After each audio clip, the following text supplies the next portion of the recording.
ये बड़े प्राणी है ना।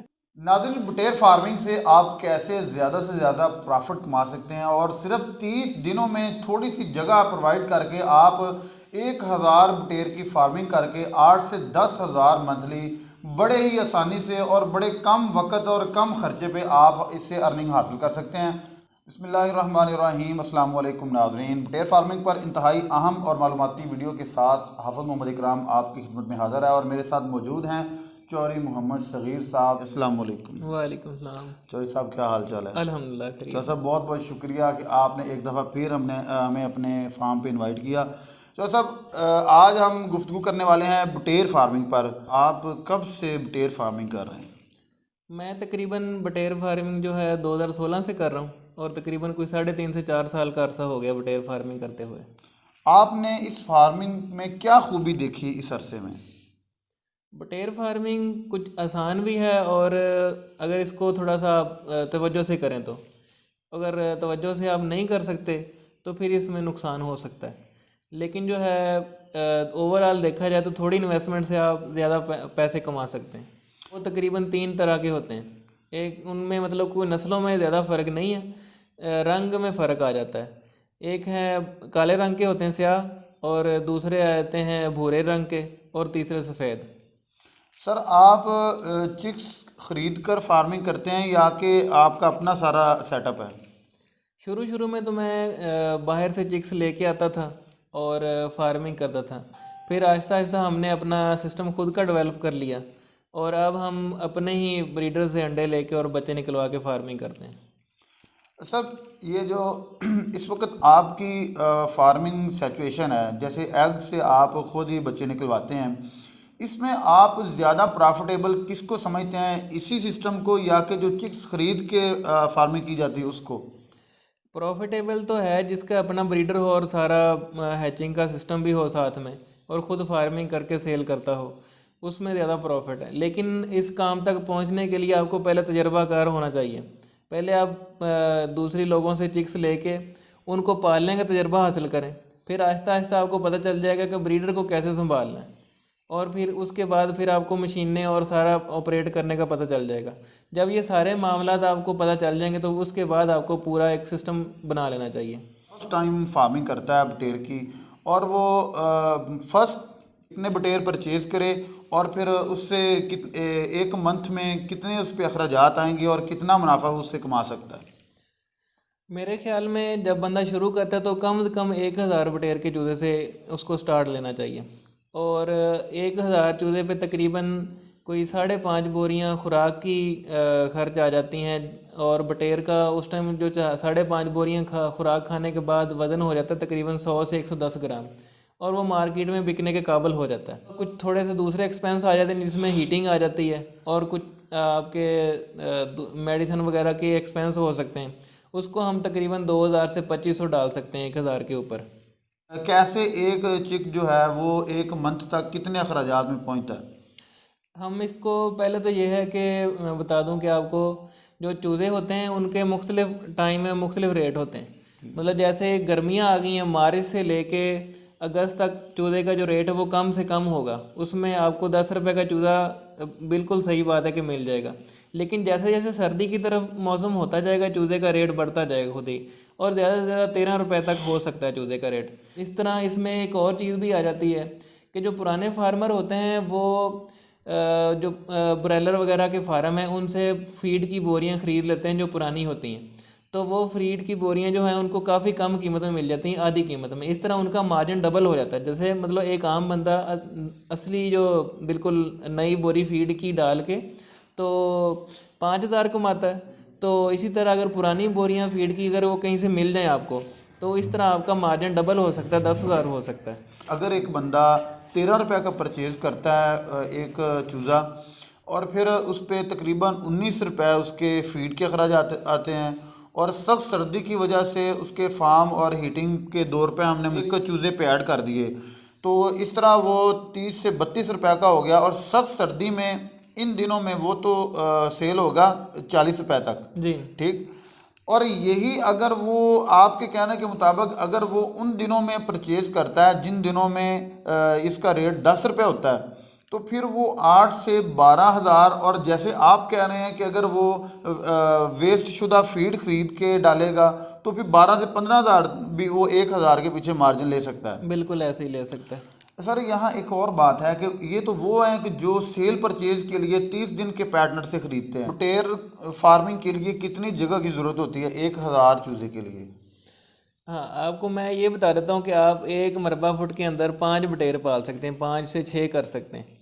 तो इस तरह जो है, जिनके पास जगह बिल्कुल कम है, जैसे जो लोग शहरों के अंदर रह रहे होते हैं, तो वो पिंजरों के अंदर भी पाल सकते हैं। मतलब जैसे एक कमरा है वो पूरा ऊंचा होता है, तो ये तो सारी जगह ही कंज्यूम होगी ना, नीचे फर्श पे बटेर होंगे और ऊपर सारा खाली हो जाएगा।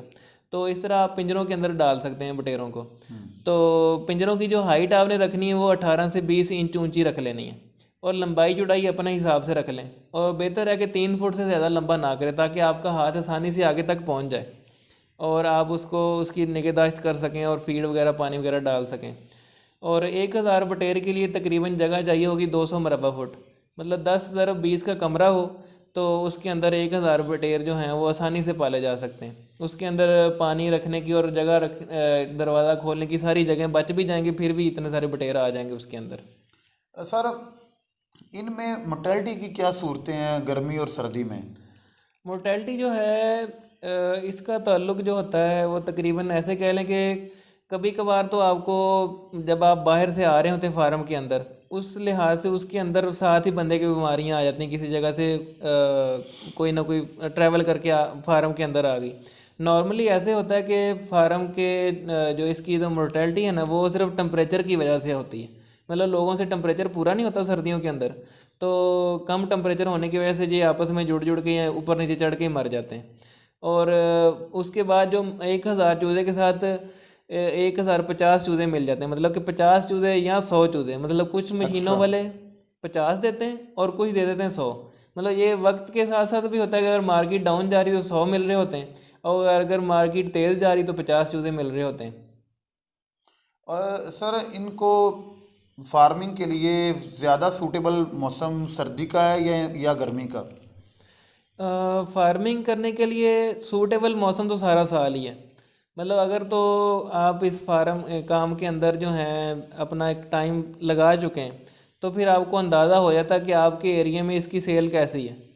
तो उस लिहाज से आप अपनी सेल जो वो फार्मिंग जो है वो कम ज़्यादा कर लेते हैं। मतलब अगर गर्मियाँ आ गई हैं तो उसके डेफिनेटली वो कम हो जाती है सेल जो है, तो आप अपनी फार्मिंग को उसी लिहाज से कम कर दें। और अगर सर्दियाँ हैं तो जितनी मर्ज़ी फार्मिंग कर लें, इसका जो है ना वो कोई मसला नहीं होता, सेल हो जाता है। सर इनको जब मौसमी वबा आती है जैसे आपने बताया, तो ऐसी सूरत में आप वैक्सीन कौन सी करते हैं इनको? मौसम के लिहाज से ही की जाती हैं वैक्सीनें। जैसे नॉर्मली ऐसे होता है कि जब सर्दियां ख़त्म होती हैं तो मौसम बदल जाता है, तो तब जाके इसको वैक्सीन करवानी पड़ती है। उस टाइम एनडी की वबा आ जाती है, तो आपने एनडी की वैक्सीन पहले ही करवा देनी है। वैसे तो होना ये चाहिए कि जो आपने ब्रीडर रखे हुए हैं ना, वैक्सीन उनकी करवानी पड़ती, दूसरे बच्चों की करवानी नहीं पड़ती, क्योंकि वो तो 1 महीने बाद ही सेल हो जाने, और ब्रीडर ने लंबे अरसे तक चलना होता है। तो उसको हर 90 दिन के बाद आप वैक्सीन करवाते जाएँ। और आपके पास इस वक्त कोई सेल करने के लिए चिक्स वगैरह हैं? हाँ जी, हमारे पास सेल करने के लिए चिक्स होते हैं। मतलब आप पहले हमें ऑर्डर देंगे तो हम उसको 18 या 20 दिन के बाद ऑर्डर जो है अपने पास से प्लेस कर सकते हैं। और अगर आपको किसी भी जगह पाकिस्तान में चाहिए हो चूज़े, तो आप हमसे रब्ता करके तो चूज़े ले सकते हैं। हम आपको हर जगह डिलीवरी दे सकते हैं इंशाल्लाह पाकिस्तान में। इस वक्त क्या रेट है? इस टाइम जो अभी चल रहा है जनवरी, तो जनवरी के अंदर जो रेट जो है वो अभी 11 रुपये चल रहा है। 11 से 11.5 तक चल रहा है। अगर कोई ज़्यादा ले रहा तो 11.5 तक दे रहा होगा, नहीं तो 11 रुपये चल रहा है रेट। अच्छा चोर साहब, अब नए फार्मर जो आपकी वीडियो देख रहे हैं और इससे मुतासर हों और करना चाहें, फर्स्ट टाइम आप उनको क्या मशवरा देंगे? वो कहाँ से इसकी इब्तदा करें कि वो मुश्किलात से भी बच सकें और इसको अच्छी तरह समझ भी सकें? पहले तो ये होना चाहिए कि वो लोग जो हैं, सबसे जो मेन चीज़ होती है फार्मिंग में, इसकी बटेर फार्मिंग में, वो है आपकी हीटिंग और टम्परेचर का जो कंट्रोल करना। फार्मिंग क्योंकि साल में हर टाइम ही की जा सकती है, आसान या मुश्किल तो नहीं हम कह सकते। मतलब कि उसका टेम्परेचर मेंटेन करना, वो आप जैसे मर्ज़ी कर लें, वो साल के किसी भी हिस्से में कर सकते हैं। सर्दी है तो तब भी आपने करना है, गर्मी है तब भी करना है। तो टेम्परेचर मेंटेन कर लें तो आपकी फार्मिंग आसान हो जाएगी। टेम्परेचर मेंटेन करने के आपने खुद ज़राए अपने देख लेने कि आपके इलाके के हिसाब से कौन कौन से ज़रिए हैं जिससे आसानी से या सस्ती जो है हीट पैदा हो सके, वो आपने कर लेना है। सर इसको सेल करने के मराहल क्या हैं?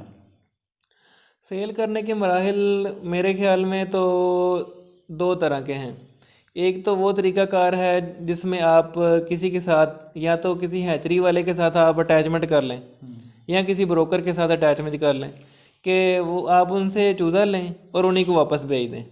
मतलब कि अगर आपसे कोई परचेज करता है तो दोबारा सेल करने के लिए आपसे कांटेक्ट करता है तो आप उसकी हेल्प करेंगे? जी, हम उसकी हेल्प कर देते हैं। अगर तो वो हमारे नज़दीक है, पंजाब के एरिया में है, तो हम उसकी अल्हम्दुलिल्लाह हेल्प करते हैं। और अगर वो पंजाब से बाहर है तो फिर हम कोशिश करते हैं कि उसको कोई ऐसा बंदा दे दें जो उससे माल ख़रीद ले वापस। और दूसरा होता है ऐसे कि अगर आप के नज़दीकी एरिया के होते हैं तो हम उनको ज़्यादा प्रेफर करते हैं कि वो उनसे माल हम ज़्यादा उठाते हैं ताकि आसानी से माल के जो ऊपर अखराजात होते हैं ना वो कम आते हैं। तो जिस एरिया का माल होगा वो उसी एरिया में अगर सेल हो तो वो ज़्यादा सूटेबल रहेगा। बाहर की तरफ जाएंगे तो आपको अखराजात ज़्यादा पड़ जाएंगे, माल सस्ता सही नहीं सेल होगा और जाते जाते बीमार भी हो जाता है। इस तरह दोनों पार्टियों को फिर नुकसान हो जाता है। और दूसरा मरहला क्या है? जैसे आपने कहा दो मराहल है। हाँ, दूसरा मरहला ये होता है कि आप इसको खुद ही पाल के और ख़ुद ही सेल करें। वो ज़रा थोड़ा सा मुश्किल काम भी है और आसान भी है, बस दिल को समझाने वाली बात है। या एक बंदा एक ज़हन के अंदर टारगेट बना लेता है कि मैंने ये खुद सेल करना है, तो आप उसके ऊपर डट जाएं और अपनी मार्केटिंग करें। यह है कि जब हम फार्मिंग करते हैं तो दिन रात उसके ऊपर हम तवज्जो करते हैं, और जब सेल का काम आता है, जब जो कि जहाँ से हमने पैसे वापस कलेक्ट करने, तो फिर हम ढीले होकर बैठ जाते हैं कि यार मुझसे तो सेल ही नहीं होता। आपकी सेल सिचुएशन क्या है? आप कैसे कैसे सेल करते हैं? एज ए मीट करते हैं, ब्रीडर करते हैं या चिक्स करते हैं? हाँ, मैं ऐसे करता हूँ कि जब मैंने शुरू किया था तो तब मैंने रोड्स पे फ्लेक्सें लगाई थी ताकि लोग आने जाने वालों को पता चल जाए कि यहाँ पे फार्मिंग हो रही है। और फिर साथ में मैंने कुछ इंटरनेट पे मार्केटिंग भी शुरू कर दी। तो इसके अलावा आपको चाहिए कि अगर आपने खुद सेल करना तो ये मार्केटिंग के अलावा आपकी जो पैकिंग है और आपका जो है आपके एरिया के लिहाज से आपने देखना कि आपके एरिया में बटेर की कितनी कीमत है, उस लिहाज से आपने उससे थोड़ी सी कम कीमत में रखना है। हमेशा माल उसी बंदे का ज़्यादा सेल होगा जिसकी मार्केट से कीमत जो है थोड़ी सी कम होगी, चाहे वो 5 रुपये ही क्यों ना एक चीज़ की कम हो, तो वो चीज़ ज़्यादा सेल होना शुरू हो जाती है उस बंदे की। बाकी वो लोगों को छोड़कर आपके पास ज़रूर आना शुरू हो जाएंगे। तो इसके अंदर आपने जो है क्वालिटी मीट जो है, मतलब वो मैं समझता हूँ कि 70 ग्राम जो होता है ना साफ़ी वज़न जिसका में बटेर में से गोश्त निकलता है, वो क्वालिटी में शुरू हो जाता है। तो वो खाने में भी कुछ उसका पता चलता है कि ये बटेर आप इसके अंदर कुछ थोड़ा बहुत गोश्त होता है। जो बिल्कुल छोटे छोटे बटेर ज़िबा होते हैं वो ज़्यादातर तो होटलों वाले ख़रीदते हैं उसको, तो उसकी सेल तो सर्दियों में होती है, गर्मियों में नहीं होती। अगर आपने गर्मियों में सेल करनी है तो फिर आपको चाहिए कि 70 या 80 ग्राम वाला बटेर जो है ना जिसके अंदर से गोश्त निकल रहा है इतना, वो सेल करें, आपसे लोग परचेज़ करेंगे इंशाल्लाह। जी, आज हमने आपके सामने इस वीडियो के मुतालिक सारी बातें रख दी कि बटेर फार्मिंग कैसे की जाए, कहाँ से इब्तिदा की जाए, कहाँ सेल और परचेज़ किया जाए। इसके साथ ही हमारी आज की वीडियो इख्तिताम पजीर होती है। अगर आप अपने फार्म की वीडियो बनवाना चाहते हैं तो रब्ता कर सकते हैं हमारे इस कमेंट बॉक्स में या हमारे व्हाट्सअप नंबर पर। अपना बहुत सा ख्याल रखिएगा, फिर मिलेंगे अच्छी और इन्फॉर्मेटिव वीडियो में। तब तक के लिए अल्लाह हाफिज़।